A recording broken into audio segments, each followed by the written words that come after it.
Today we are starting a new book. Let me get the cover up here for you so you can take a look at it. Pretty nice.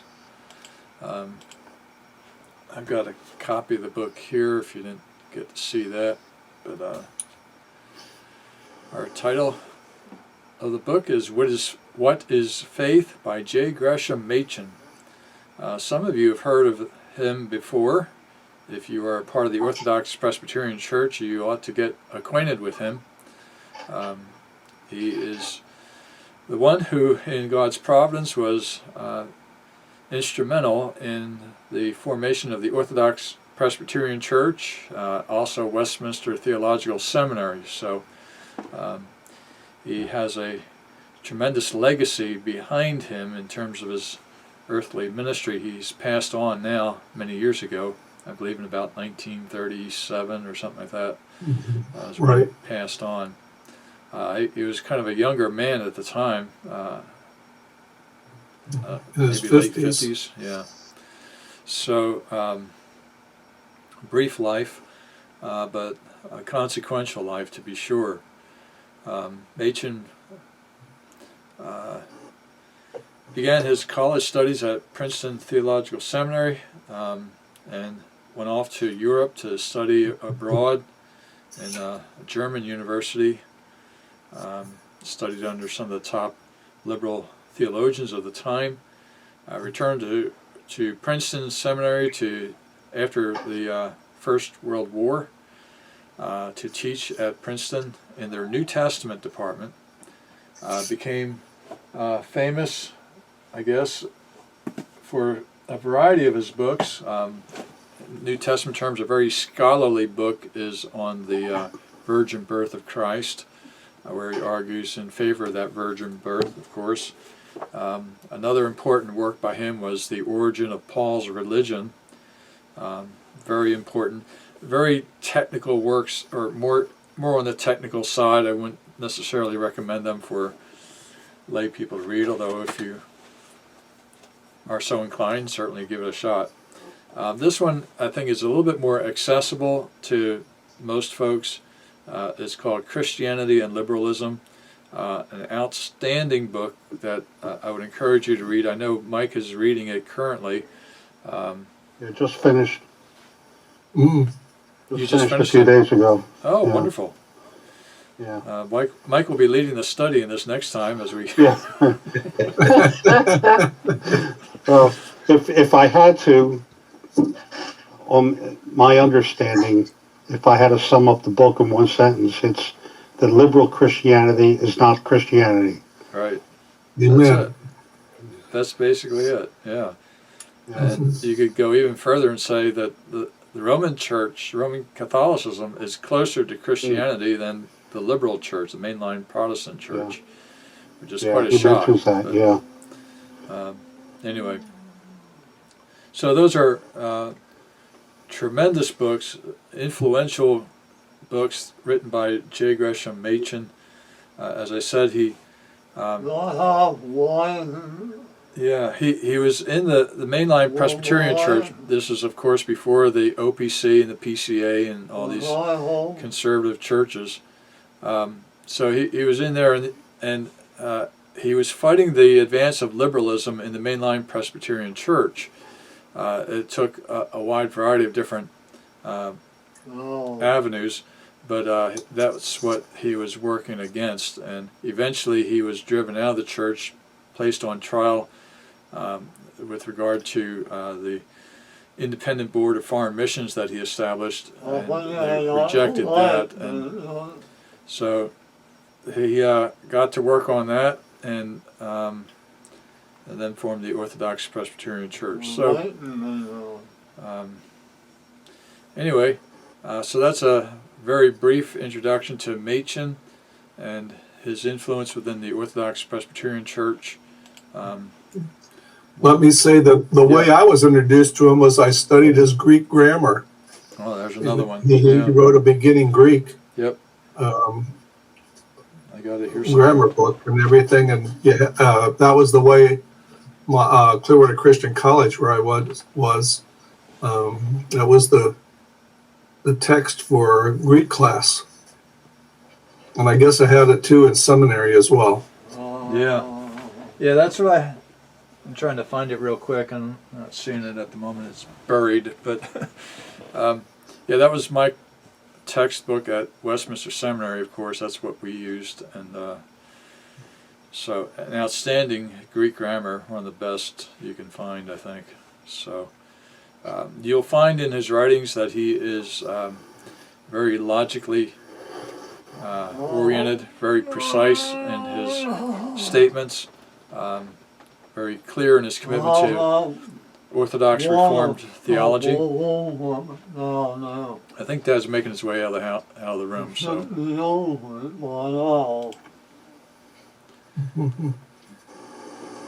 okay, I think he's wandering out. Okay, so let's pray as we get started, and we'll proceed from there. Father in heaven, we thank you for our time together. Thank you for the joy that we have of meditating on your word. And we thank you for the life ministry of Dr. J. Gresham Machen and the privilege that we have to study under him even these many years later. We pray for your blessing in our time. Pray that you would strengthen us in our understanding of faith. And we pray for your blessings in Jesus' name. Amen.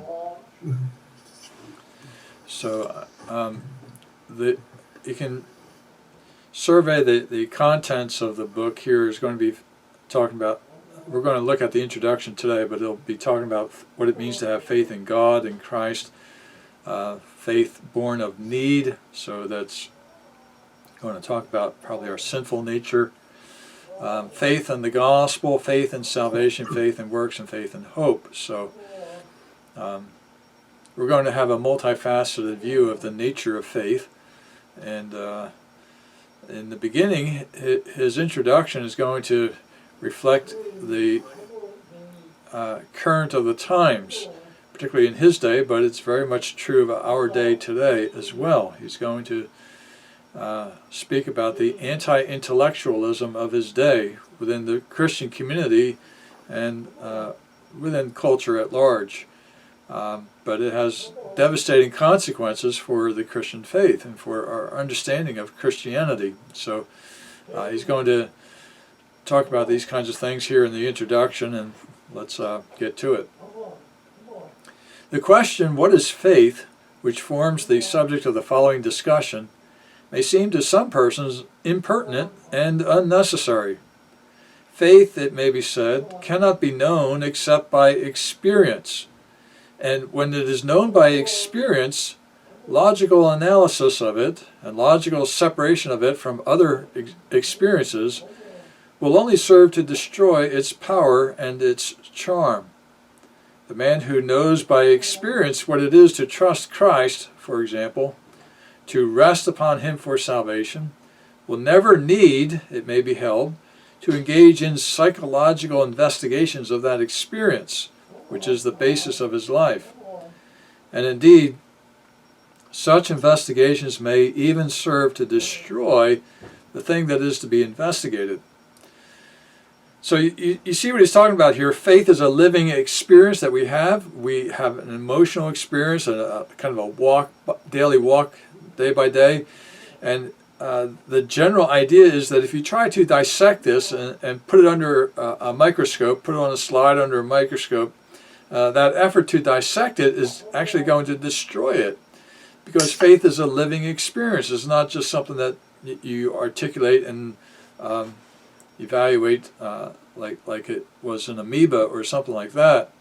So the danger that some folks feel comes from analysis and from distinctions, logical distinctions, is that you destroy the nature of what it is you are examining.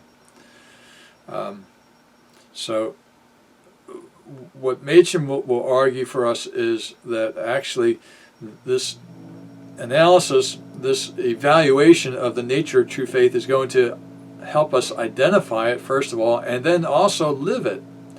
The foundations are important in order for us to have a true experience of faith.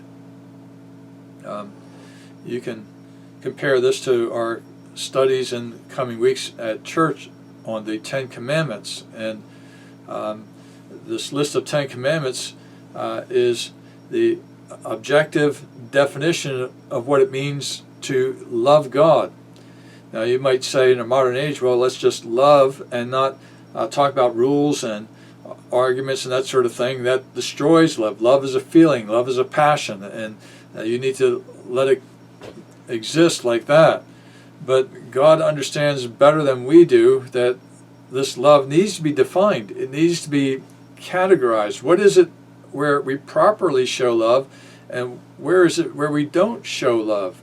I can have all kinds of feelings for somebody, but if it's for somebody who's not my wife and is married to somebody else, well, that's a problem, even though I got loving feelings.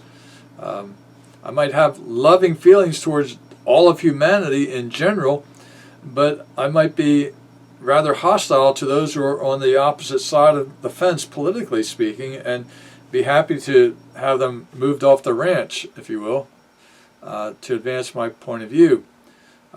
So there needs to be some clear statement as to how these things like faith and love express themselves appropriately.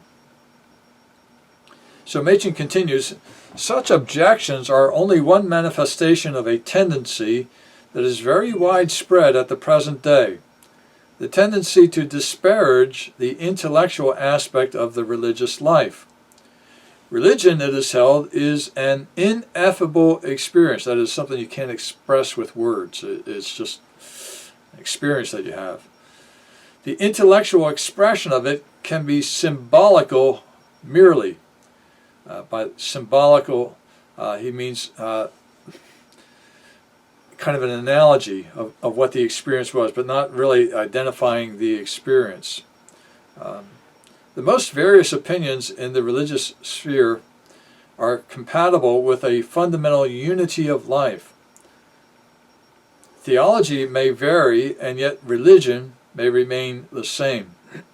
Now that gets us into the idea of all religions being one at heart. We all have a religious experience of the devout, of the divine, and we don't need to begin to identify what that religious experience is and define it such that there's a triune God over here, there is a Unitarian God over there, there is a pluralistic system of gods, and then the pantheistic system. Don't try to describe it, just experience it, and everything will be fine. That's kind of the modern way of looking at things today. So Machen says, obviously this temper of mind is hostile to precise definitions. Indeed, nothing makes a man more unpopular in the controversies of the present day than an insistence upon definition of terms. Anything, it seems, may be forgiven more readily than that. Men discourse very eloquently today upon such subjects as God, religion, Christianity, atonement, redemption, faith, but are greatly incensed when they are asked to tell in simple language what they mean by these terms. They do not like to have the flow of their eloquence checked by so vulgar a thing as a definition, and so they will probably be incensed by the question which forms the title of the present book. In the midst of eloquent celebrations of faith, usually faith contrasted with knowledge, it seems disconcerting to be asked what faith is. So I remember when I was a student at college studying philosophy and also studying logic, as you made your way through a particular element of philosophy, definitions were important. You defined your terms, and then you tried to defend those definitions through the development of your argument. And so a definition was very important to that argument. And that's important because what happens in popular discourse is that people use terms interchangeably, and they use one term in different ways without really defining it or not really nailing down their understanding of that. And so consequently they just in a slipshod manner talk of faith, and just kind of brush over the surface of it and allow all different kinds of definitions which are competing and contrary to be kind of sloughed over the top. And consequently, you get a very smooth sounding, slippery description of things, but it's really something that secretly brings in errors. It's like the Trojan horse with all the soldiers inside it. It looks like it's beautiful, you accept it. It's just a horse, right? Why bother looking at the underside and looking at that door underneath? Just let it go in. Well, there are things packaged in that are harmful to true faith. So we need to unpack it, define, and discriminate between what is true and what is false. This anti-intellectual tendency in the modern world is no trifling thing. It has its roots deep in the entire philosophical development of modern times. Modern philosophy, since the days of Kant, with the theology that has been influenced by it, has had as its dominant note, certainly as its present-day result, a depreciation of the reason and a skeptical answer to Pilate's question, "What is truth?" This attack upon the intellect has been conducted by men of marked intellectual power, but an attack upon the intellect it has been all the same. And at last, the logical results of it, even in the sphere of practice, are beginning to appear. A marked characteristic of the present day is a lamentable intellectual decline, which has appeared in all fields of human endeavor except those that deal with purely material things. The intellect has been browbeaten so long, in theory, that one cannot be surprised if it is now ceasing to function in practice. Schleiermacher and Ritschl, despite their own intellectual gifts, have, it may be fairly maintained, contributed largely to produce that indolent impressionism which, for example, in the field of New Testament studies, has largely taken the place of the patient researches of a generation or so ago. That last sentence competes with the Apostle Paul's sentence in Ephesians for being long and intertwining. So you'll have to pay attention to Machen at times as he makes his points. Here he takes us back to the German philosopher Emmanuel Kant, who wrote during the 1800s, if my memory is correct, and argued for a distinction between the phenomenal and the numeral realm. The phenomenal realm was the realm of science and observation, that which you see happening all around you. The numeral realm was the intellectual realm, the realm of ideas, and that's where God, morals, and other things are placed. And so there was this bifurcation of reality in this way, and the idea that, well, your mind, the numeral realm, imposes its own reality upon the phenomenal realm. And so with our intellect, we examine things and so forth, but there was a skepticism with regard to human reasoning, and that worked its way. If you remember Francis Schaeffer, he would make an argument that the philosophers kind of set the foundations for what would occur in the future, and it would migrate from philosophers to maybe literary theorists, plays, drama, university settings and so forth, and it just kind of migrate into the culture until you find it on situation comedy years later, people adopting the point of view of a philosopher who wrote 50, 100 years earlier.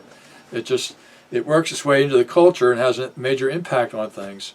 And so Kant's idea not only had an impact on philosophy, but also on Christianity, on theology, and the way that people look at and think about theology and about the world around us. So this bifurcation of things and the sense that the intellect is not entirely reliable or helpful can be a problem. Now, Okay, I think I'll continue on. This anti-intellectual tendency in the modern world is no trifling thing. It has its roots, I'm sorry, we read that paragraph.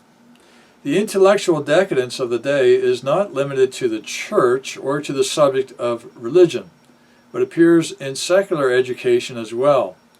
Sometimes it is assisted by absurd pedagogic theories, which, whatever their variety in detail, are alike in their depreciation of the labor of learning facts.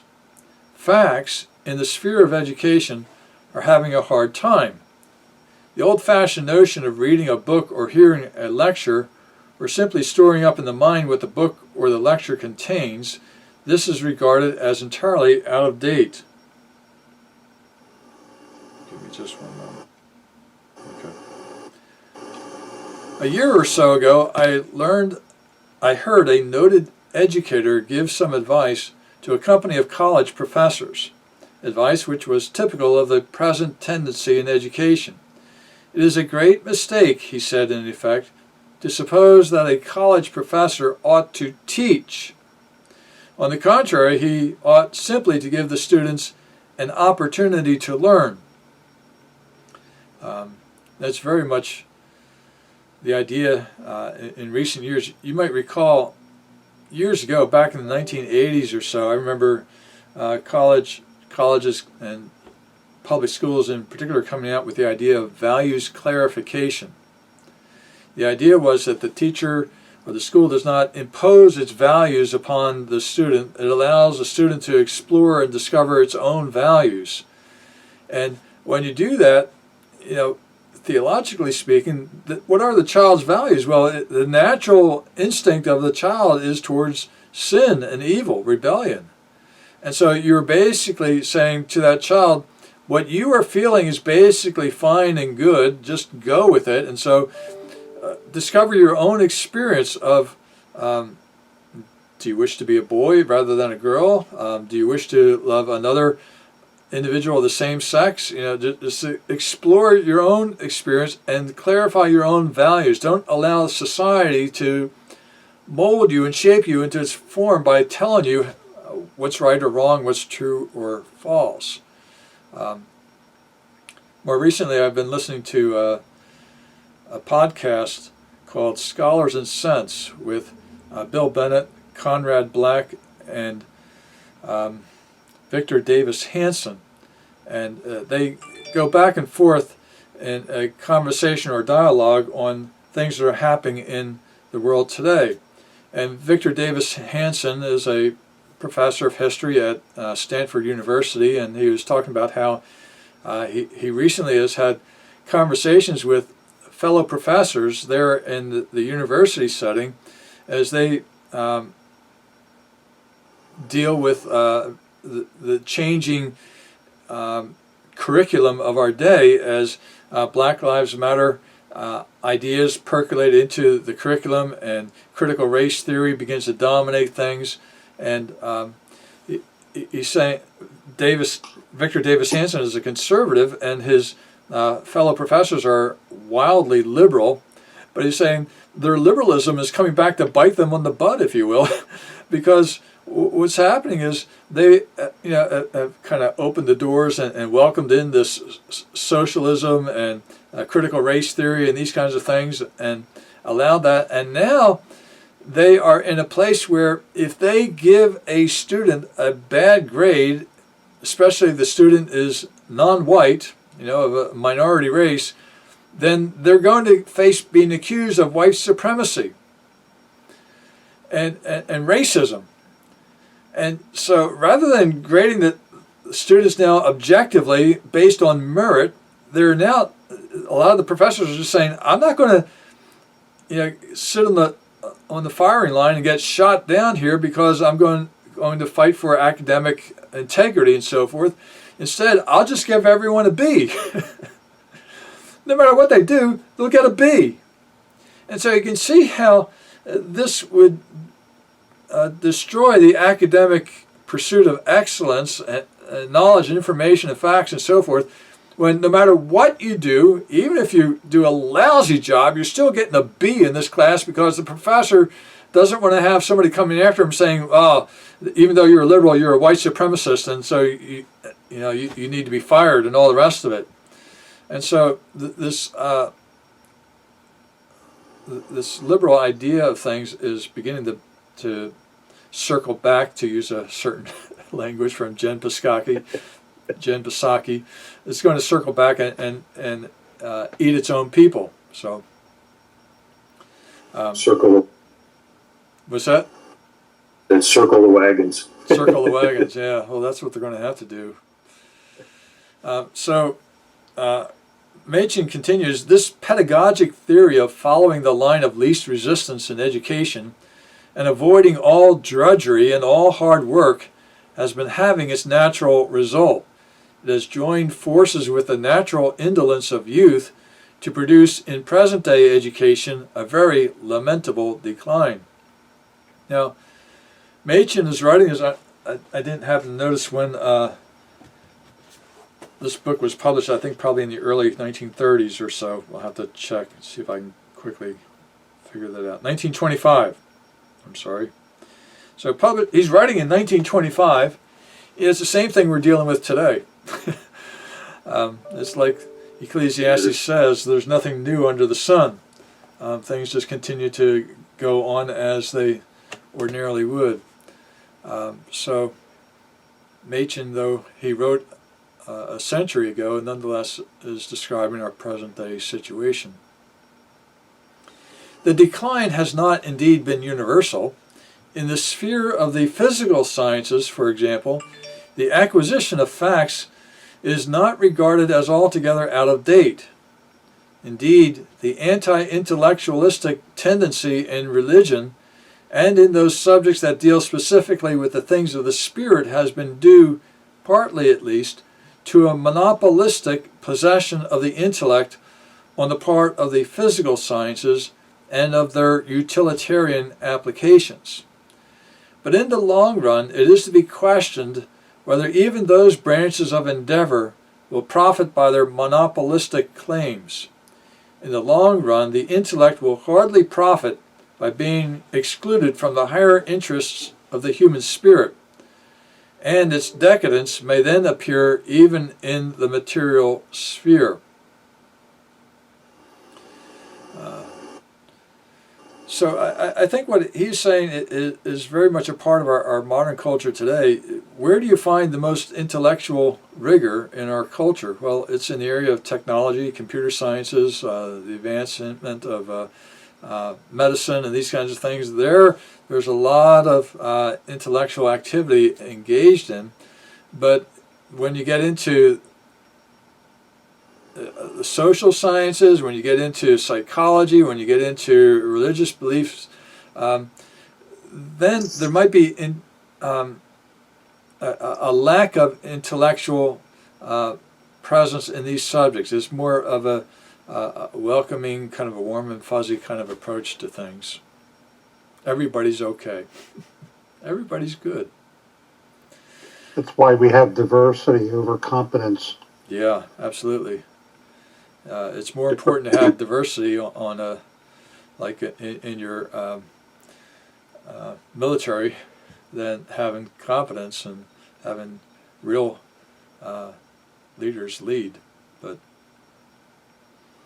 this is a time when we need some real leadership in our military and into our political offices. But anyway. But however that may be, whether or not intellectual decadence has already extended or will soon extend to the physical sciences, its prevalence in other spheres, in literature and history, for example, and still more clearly in the study of language, is perfectly plain. An outstanding feature of contemporary education in these spheres is the growth of ignorance. Pedagogic theory and the growth of ignorance have gone hand in hand. Machen will have an impact on education, particularly he will write on issues of public education and I think maybe anticipate homeschooling. Wait, I have his books over here. Here's one of his on education, Christianity, and the state, where he talks about the importance of a good education. By the way, here's my copy of his grammar, Greek grammar. So I've been. It looks like mine, all beat up. Yeah, all beat up. If actually I got it, it was used when I got it. So you can see from the front, there's somebody else's name on there scribbled out, and then mine underneath it. I never did get a new copy of that, which is probably to my shame. I should have gotten one, but anyway, I was cheap back then. Still am. Anyway, so where are we at? The undergraduate student of the present day is being told that he need not take notes on what he hears in class, that the exercise of the memory is a rather childish and mechanical thing, and that what he is really in college to do is to think for himself and to unify his world. He usually makes a poor business of unifying his world, and the reason is clear. He does not succeed in unifying his world for the simple reason that he has no world to unify. He has not acquired a knowledge of a sufficient number of facts in order even to learn the method of putting facts together. He is being told to practice the business of mental digestion. But the trouble is that he has no food to digest. The modern student, contrary to what is often said, is really being starved for want of facts. You know, in the educational process, there's a lot of work involved, intellectual work, in terms of memorizing or learning certain things. If you're picking up a language, you got to learn all the different forms of speech, the different tenses and so forth, and how they organize themselves. And so there's memorization of these patterns in speech, and then these patterns are used to help you analyze the rest of speech. But there's a lot of work involved in that, just mental rigor. And that's true of other areas of study as well. There needs to be rote memory. There needs to be an effort made to memorize dates and facts and so forth. And that lays the foundation for the reasoning that goes above it. If you try to escape those facts and just say, well, what do you think? How do you feel about this? Well, you're not going to get very far. Certainly we are not discouraging originality. On the contrary, we desire to encourage it in every possible way, and we believe that the encouragement of it will be of immense benefit to the spread of the Christian religion. The trouble with the university students of the present day, from the point of view of evangelical Christianity, is not that they are too original, but that they are not half original enough. They go on in the same routine way, following their leaders like a flock of sheep, repeating the same stock phrases with little knowledge of what they mean, swallowing whole whatever professors choose to give them, and all the time imagining that they are bold, bad, independent young men, merely because they abuse what everybody else is abusing, namely the religion that is founded upon Christ. It is popular today to abuse that unpopular thing that is known as supernatural Christianity. But original it certainly is not. A true originality might bring some resistance to the current of the age, some willingness to be unpopular, and some independent scrutiny, at least, if not acceptance of the claims of Christ. If there is one thing more than another which we believers in historic Christianity ought to encourage in the youth of our day, it is independence of mind. You know, it's often the claim by secular people that, well, you Christians are just believing what you've been taught, and that's all there is, and you need to open your mind to other things, and when you explore the rest of the world around you, then you'll see the foolishness of your own point of view and adopt a wider, broader point of view. And so they consider that people are being indoctrinated into the Christian faith. Yet at the same time, in our public school systems today, you basically have an indoctrination into the state orthodoxy, into what the state wants you to believe. It's a sense that there is an important aspect of tolerance to everything except for objective Christian faith. There needs to be tolerance, and you just go along to get along. And so people begin to parrot and mimic the catchphrases of the day, and they think that, well, they've gained an intellect. And all they're doing is walking in lockstep with the majority culture that has imposed itself on us in our public school system. So, you see that today. All you have to do is walk around the neighborhood and see some of the yard signs that pop up, particularly around political periods of time. Black Lives Matter, okay. It's a statement which on the surface sounds very good, but you got to understand what goes underneath that. It's socialism and all the rest of it. Science is real. Well, yeah, of course science is real, but at the same time, is that science properly founded?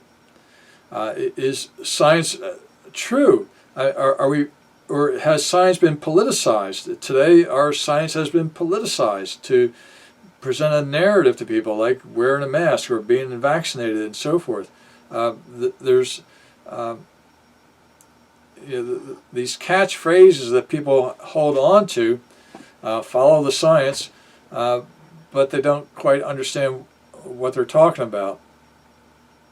Anytime you go against that, then you get into a good deal of trouble, as parents and so forth are discovering.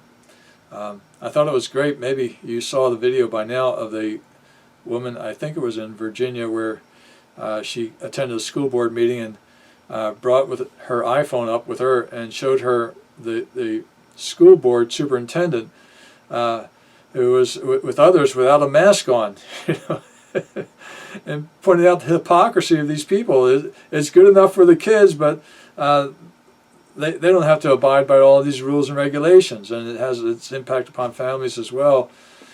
So she exposed the hypocrisy of the woman, and the woman walked off in a storm. Good, don't come back, just go. Anyway, but if you go against the popular culture, the grain of things, then you get into a good deal of conflict, and that's where you show conviction and courage, when you have to go against the culture at large. And that's what Machen had to do in his day. Continuing, it is a great mistake then to suppose that we who are called conservatives hold desperately to certain beliefs merely because they are old and are opposed to the discovery of new facts. On the contrary, we welcome new discoveries with all our hearts, and we believe that our cause will come to its rights again only when youth throws off its present intellectual lethargy, refuses to go thoughtlessly with the anti-intellectual current of the age, and recovers some genuine independence of mind. In one sense, indeed, we are traditionalists. We do maintain that any institution that is really great has its roots in the past. We do not therefore desire to substitute modern sects for the historic Christian church.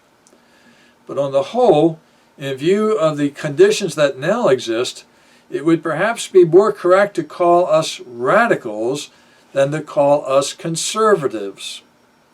We look not for a mere continuation of spiritual conditions that now exist, but for an outburst of new power.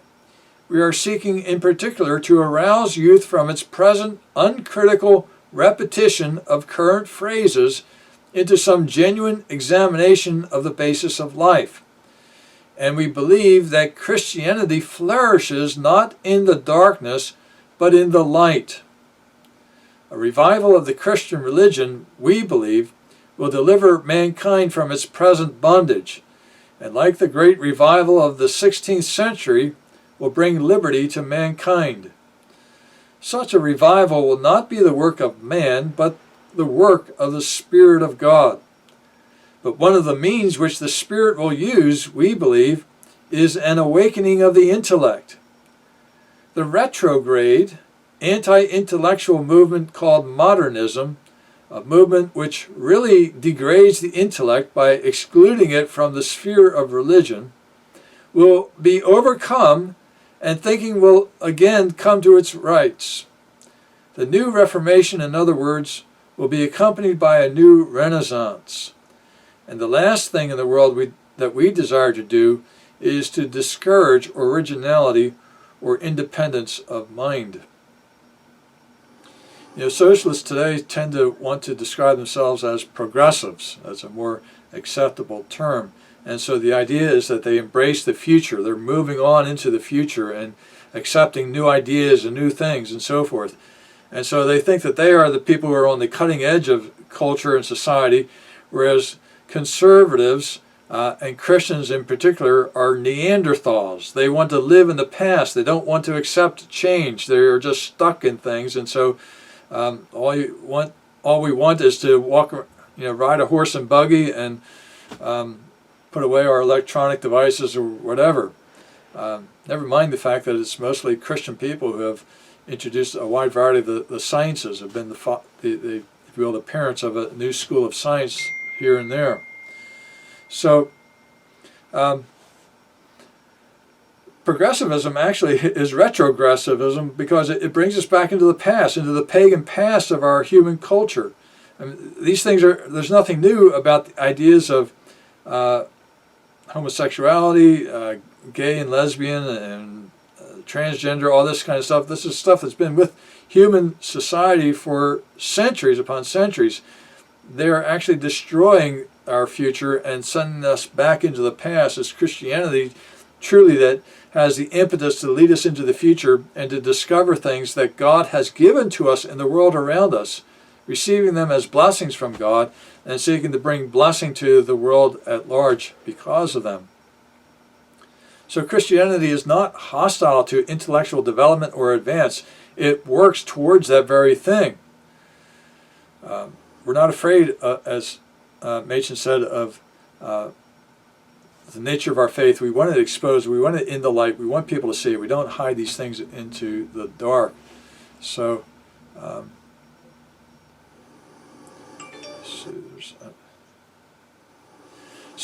anyway, we need to resist the way that the world tries to fit us into its box and to define us. It's like branding. They try to define us as old hicks that don't like progress and are stuck in the ancient past and that sort of thing. He continues, but what we do insist upon is,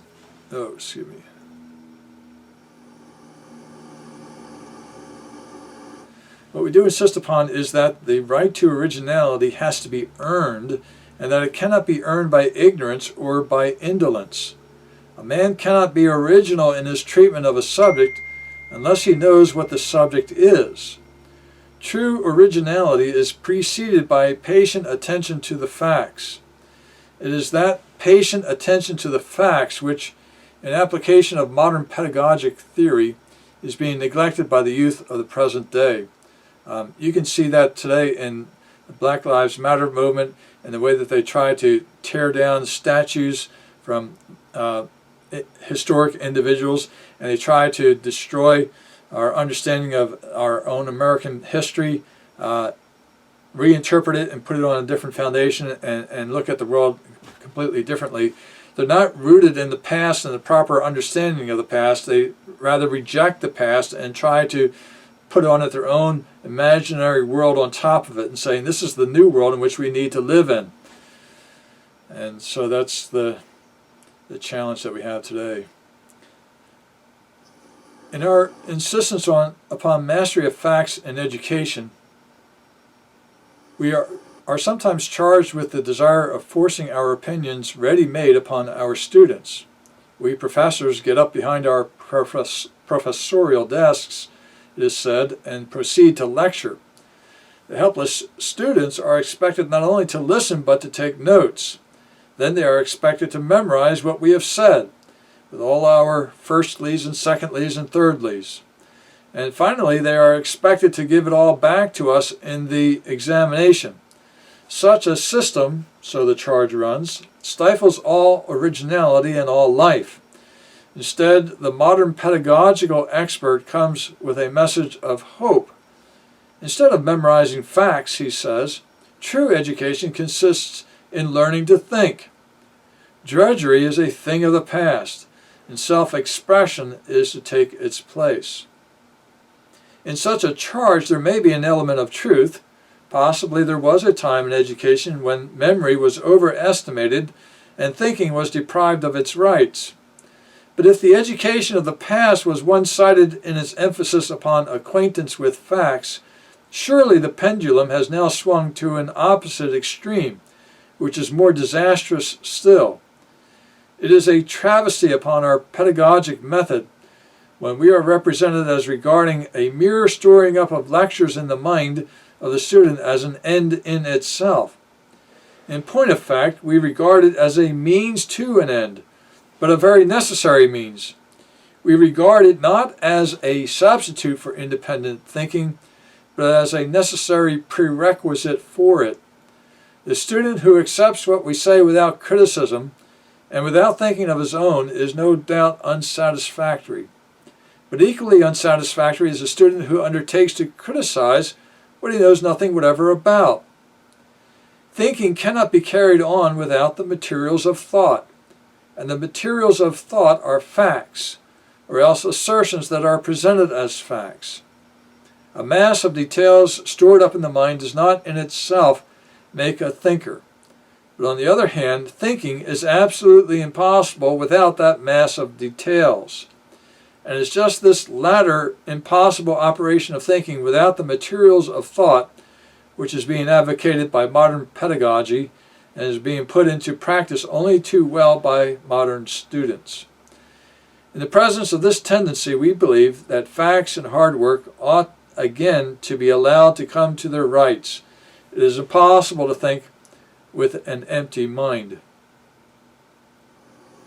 Okay, he's going to move on into the Christian faith and how this all applies to Christianity in the balance of the chapter here.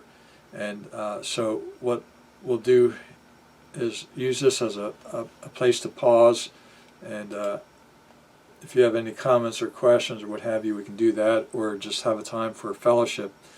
I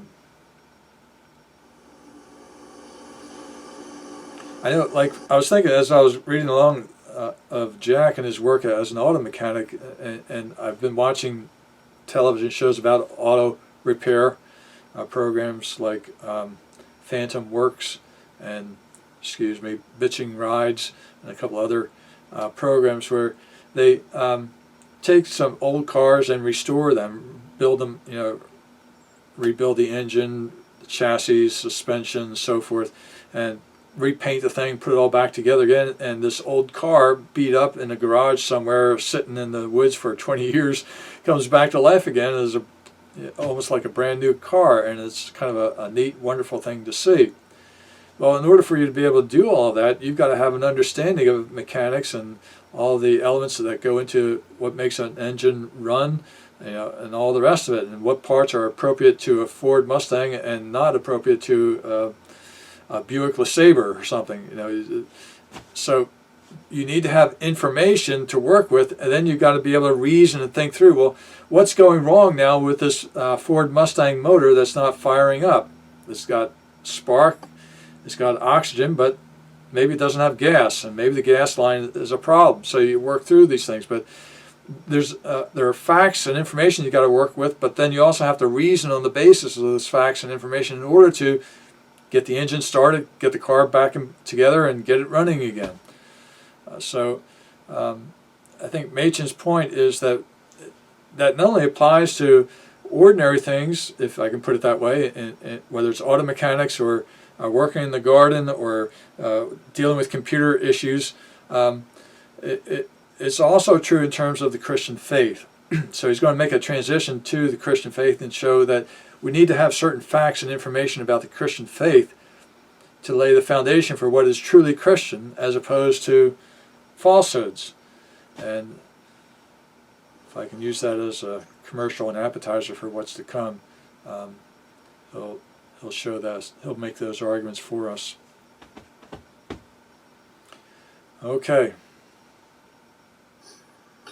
This is one of the top 5 books I've ever read. You might not say that when you're reading the introduction. You might say, where is he going? So bear with us. Yeah. Because when we get into the meat of the book, you'll be going, wow, boy, that's great. I never thought that about faith before and all. He really is going to open up the doctrine of faith, saving faith. So, but he's just given us a preliminary reason why he's writing this book and why it's important for us to understand that, actually he's really putting down public education and the education of his day and what we see today to show us that, and I it's been years since I've read this book. In fact, I was in seminary when I read this book. So it's been many years, 50 years probably. But on the minute I finished reading it, I thought, this is the best book I've ever read. and I've thought of that ever since. If someone asked me, what's the top 5 books you've ever read? I would say this may be number 1. So that's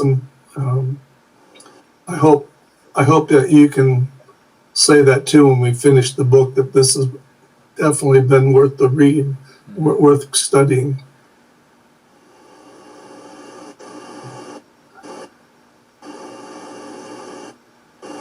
There was a fellow who suffered from cerebral palsy on the Gaither homecoming videos, and he went on to be a minister in in a Baptist church, and he talked about his shortcomings, his distorted speech and inability to walk and so forth. I might walk funny, I might talk funny, but be patient with me. And he said, God's putting me in the oven, and He's cooking me good, but waiting for that day when He opens the oven and says, "Well done," and pulls me out. And so when He gets into the glory, he'll have a new body. And so he said to people, just be patient with me. God's not finished with me yet. So be patient with this book. But I think in pretty short order you're going to be very thrilled by what we look at here. Two things that came to my mind as we read through it was one that the left's attempt today to silence free speech is a symptom of what he's talking about. When everyone would be better served to examine both sides, and they're eliminating all discourse so that you cannot be exposed to both points of view, and that's very dangerous. And the other thing that came to mind was that even though parents may be rebelling against the idiocy of some school boards, which is a good thing, unless they bring back God into the curriculum, they're still on a losing path. Yeah. So you may get rid of the things that are obvious, but you're still going to be teaching paganism unless you bring up the source of unless you bring up the Creator and the source of all knowledge. So it's good that they're rebelling, but it doesn't matter unless you bring God in. So that's just one thing we have to be careful of, not to make them such martyrs or such leaders when they're still leading into the wrong path. Yeah, very good point. Yeah, I like what Mike said. It seems that facts and truth and moral kept coming up through this, and as soon as you take God out of it, Christ who bore witness to the truth, it's true, it becomes false. you get critical race theory. It's ridiculous. You have this transgender. It's ridiculous. It's a lie. It's false. It's an absolute untruth. It's immoral. It's wrong. How did it get to be where it is? Because of immoral, godless people. They're wrong. It's that simple. It's easy to know. Oh, guys, not to interrupt you. I just got to go. All right, I'll check you all out next week. Okay. Yeah, good to see you. God bless. Take care, Jack. Bye-bye. All right, Okay. All right. Stay cool. Yeah. All right, love you all. Stay cool. But yeah, it's so true. Like what racism? Like, why would so many people of a certain race migrate here in the millions if it was so racist? I mean, there's so much evidence of all the nonsense that these immoral, godless people are full of. And it's easy to see the true from the false there. But as soon as they take God out, as soon as God's out of the picture, the true God, the one true God, everything goes completely haywire. And they go haywire, and they believe all their own nonsense. They actually are sincerely delusional, it seems. Unless they have and I think they might have a little bit of an agenda too, But why do they have that agenda? Why are they looking for that ends? Why is all this means happening?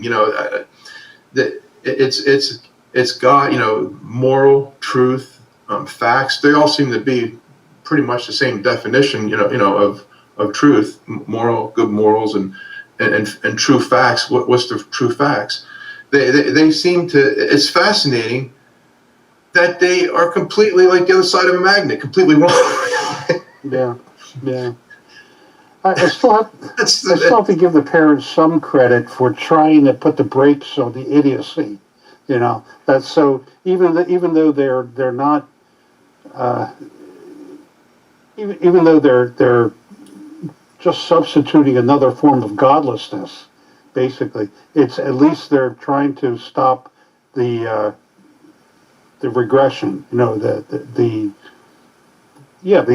idiocy you're talking about, the transgender. I mean, I agree with you, Chuck. It's just so ridiculous with the transgender stuff. I mean, to have like this Leah Thomas, whatever her name is, the Penn swimmer, that's a man that beat all the women, and they call him a winner, and it's ridiculous. The guy is so mentally ill, and they're encouraging him to get sicker, and not only that, they're ruining the youth. The youth period of these poor kids' lives where they get to compete with each other. I'm tired. I can't talk about it. But you know what I mean? Like, it's totally detrimental to society. Yeah. By encouraging mental illness. That's right. They're not helping him. Mental illness.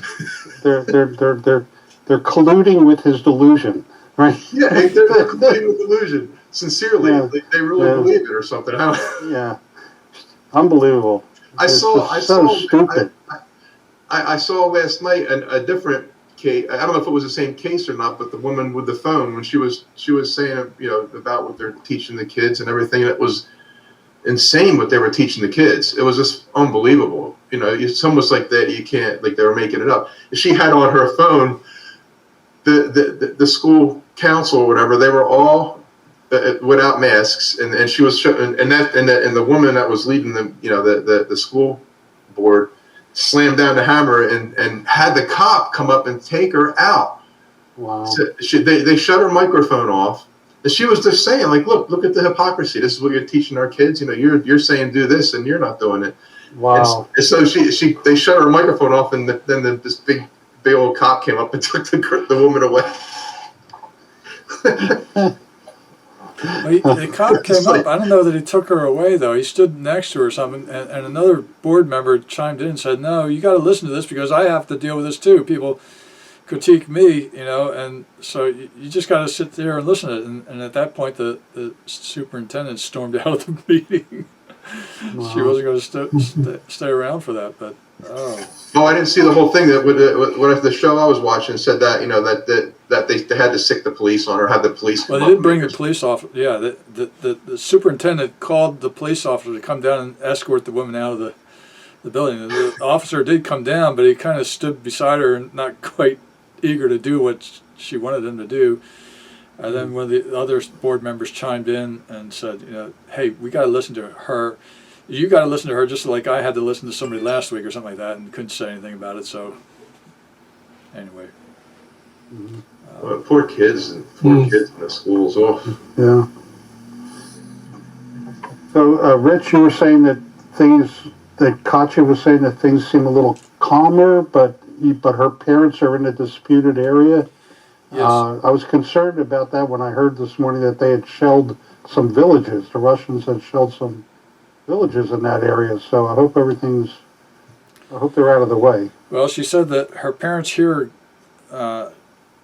gunfire in the distance, but they've been hearing that all the time out in that area, so it's not unusual for there to be some gunfire.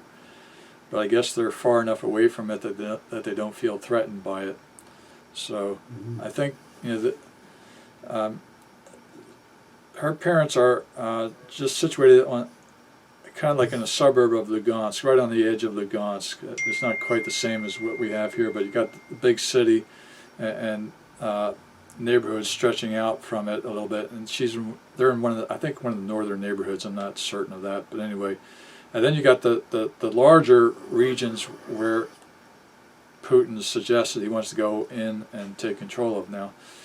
I think that the breakaway republics have control of all this Lugansk and its immediate environs. Is probably a little beyond that is the limit of the no contact zone. They don't go back and forth, or the contact zone where they're confronted with Ukraine. But she says that they're watching the news, listening to reports, and they'll do what they need to do, I guess. But so far, at least, things are quiet, and people are going about their business there. Mm-hmm. Here's one development that her landlady told her that she would shut down the apartment where she lives if hostilities develop. So Katya would have to find a place to stay. Things, Ooh. So she has her bags packed and ready to go if for some reason the landlady says you got to get out. I don't know why she would do that. I would think that people need to live, and it's to her advantage that paying customers there, even in wartime. But anyway, but then Katya said today that she thinks that the landlady was making an emotional reaction, and she's kind of calmer, cooler heads right now, and hopefully she won't have to go. But she does have her bags packed just in case she has to run out. So Where would she go? I don't know. Could she stay at the gym or something? Is there a place that they have an office there or something? Or? Well, I was thinking that she would probably try to make her way to her parents' home in Lugansk. In fact, the way she was talking the other day, I thought that's what she was going to do. She just said obliquely that she had her variants, as she puts it, different options to pursue if she has to leave. So we'll see what comes of it. But I'm pretty convinced that Putin wants all of Ukraine, and maybe beyond that too. So Ukraine has a lot to offer in terms of minerals and land and so forth. So Kiev and all that. Yeah. If he's probably testing Biden and seeing what he can get away with. Yeah. He'll probably go after some parts of the NATO countries next, and the Chinese will probably start acting up if the Russians are successful. Yeah. Yeah. That's bad having people like that running the country. Right. Yeah, Putin is a bully. He's a thug, and really the only way you're going to get his attention is to bloody his nose. And we're choosing to do that with sanctions, economic sanctions, and hopefully they'll be strong enough to make him think second thoughts about going any further. I'm not the one to evaluate the nature of these sanctions that have been put in place by the president. I'm glad that they did something, and I thought that the president's comments were pretty good last night. Although I'm not happy with where we're at this point and blame the president for allowing this to develop, he's still our president, and pray for him and pray for success in this. And there's a reason to these sanctions and the progressive nature of the sanctions, and attempting to ratchet them up with Russia's incursions and make them more biting if need be. So you can argue whether they're serious enough or not. That's a whole other thing. But at least there's something going on. So, Iran deserves some serious consideration too. That's a serious hidden threat. You're right about that. Them getting a nuclear weapon, that's all we need. They're trying to do a new deal in like a couple of days or something with Iran. Yeah. Close the deal. I mean, the foolishness of our American political establishment is just beyond belief. It's almost as foolish as Putin and the kinds of things he was making. I don't know if you heard any of the comments that he made in his speech the other day, but just ludicrous comments. Listening to him, I thought, are you nuts? Yeah. Who appointed you to determine who's going to be a state and not a state? You're just one neighboring nation. Who do you think you are? It's not his place to say that sort of thing. It's like, oh, you're nuts. Yeah. And then this stupid man, he goes through this long history of Soviet Union and talks about how, was it Vladimir Lenin? Was it Lenin? Set Ukraine up as an independent nation, and he thought it was a mistake, and I guess he wants to rectify that mistake. Well, you got to live with that mistake. You might disagree with it, but that's the way it is now. You can't just go back and rectify it by just kind of saying, I don't want that, and so... It's like 100 years later, too. Yeah. Who are you? What an idiot. Oh, my goodness. And then, too, he thinks the Ukrainian people belong to Russia. What, is this the way to win back their affections and their loyalty? By going and blowing them up? It's just like, the guy's an idiot. Yeah. I mean, the only problem is he's got nuclear weapons at his side, and a massive army with him. So, you got to deal with him. But, man, he's a stupid idiot. I'm sorry, but it is... It's like if Mexico, what's that called, the La Raza movement or something? Yeah. Where they think that California and parts of the Southwest should return to Mexico. Right. I mean, yeah. A lot of it has, man. Yeah. Really? Yeah, right. In effect it has. Right. Yeah. Well, I can't imagine going to some towns in the Southwest and looking for someone who speaks English. I mean, it's just... it's so infiltrated with foreigners, that's all. I mean, if they're legal, fine. But if there's so many illegals that you're losing your culture, then something's wrong. Yeah.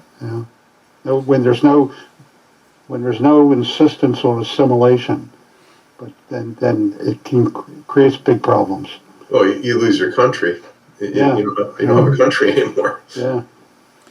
Putin is a lot like a man who divorces his wife, leaves her, and then a year or two later somebody else shows an interest in her. And then he says, no, she's my wife. Take her back. Yeah, right. Yeah, good analogy, yeah. You let her go, Yeah. You got to live with the consequences of what you did here, just... Right. He supports Iran a lot, right? Yeah. Putin does. Yeah, he works with Iran. That is a really hot spot right now. That whole balance of power is switching now in the Middle East, with Iran pretty much free to do whatever it wants now. Yeah, thank you, Mr. Biden. But Yeah, you got 2 more years of confusion there too. Man. Yeah. Right. Well, I mean, we didn't have this under Trump.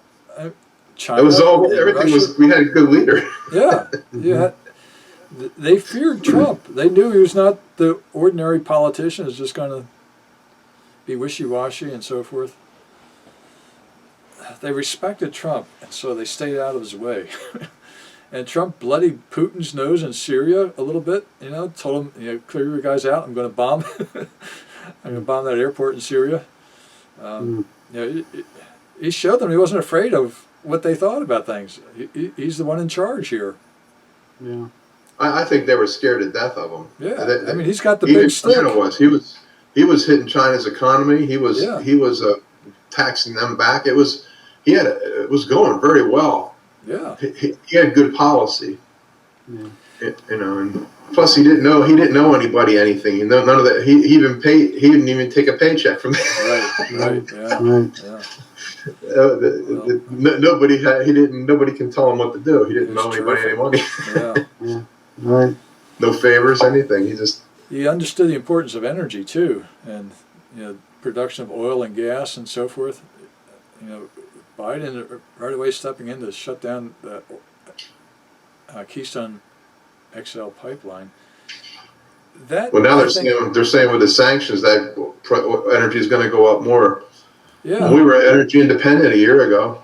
Yeah. That one fateful decision has wrecked the Biden presidency on its own, because not only do you not have the energy coming in, you got a rise in gas prices, which is enriching our enemies, and then with energy prices, everything else goes up because everything depends on energy, and so just inflation is bound to come about, and Biden's just wrecking himself with that one decision alone, let alone all the other stuff. But I was listening to Ted Cruz explain the Nord Stream pipeline sanction lifting, but I didn't quite get it all. So I'm trying to understand that's what led Putin to go for Ukraine, because something about the Nord Stream pipeline.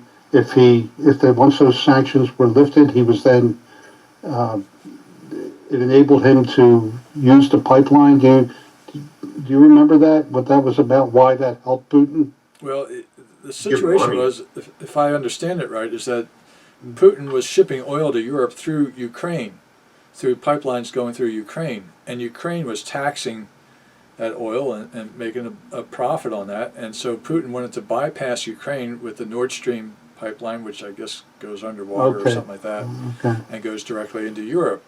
And so when that pipeline was shut down, then Putin wasn't getting that free access, and he wasn't creating a dependency on the part of Europe, which is what he wanted. If they're dependent upon him for energy, he's got them in a tough spot. He can shut down the heat, and they can freeze in the winter. So it's a big deal. And what was our authority to have any regulation over that pipeline? I'm just curious if you know. we're Americans. Did we build it, or? I don't really know. We had the money on it. They needed us for currency change or something. I know what you mean. I heard it and I cannot re-explain it. Okay. I just thought we were Americans. I'll look into that. It's white American supremacy. That's what it was. That's what it was. I read that. Yeah, that's right. Okay. So what time is it? Yeah. All about energy.